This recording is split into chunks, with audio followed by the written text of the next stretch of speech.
पंकज पांडे। एगो ऐसन फिल्म आइल बा भोजपुरी इंडस्ट्री में कि समझ जा भाई इतिहास रचा गइल बा फिल्म से। ना पवन सिंह ना खेसारी लाल यादव इहन जना दोनों जना कहलन जा कि लकीर हम खिंचले बानी तो लकीर हम खिंचले बानी।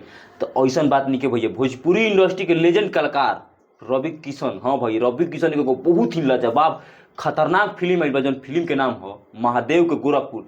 समझ जा भाई 1500 ईस्वी से एकरा में कहानी बाटे इतना लाजवाब। जब जैसे काशी में आक्रमण भई रहे, जैसे हमनी के पुराना इतिहास उठा के देख लो भैया, मंदिर पर आक्रमण भई रहे। ई फिल्म में रवि किशन साफ दिखैले बड़न कि काशी विश्वनाथ मंदिर पर कैसे आक्रमण भइल, सोमनाथ मंदिर पर कैसे आक्रमण भइल, सब चीज रवि किशन ई फिल्म में डाल दिल बड़न। कूट कूट के एकरा भाई एक्टिंग कइल गइल बा एकदम बारीकी तरीका से। अगर ई फिल्म के भाई ना देखबा लोग तो समझ लो कुछ ना देख लो। कहे लोग कि अश्लीलता आदमी फैलावत रहन, तो भाई एकरा में एक जगह अश्लीलता नहीं की, एक जगह जितना भी एक्टर बाड़न ओकरा में बहुत बारीकी तरीके से फिल्म बनावल गई बा। आ ऐसन फिल्म कहत नहीं कि भोजपुरी इंडस्ट्री में आज तक बनले ना रहे रवि किशन।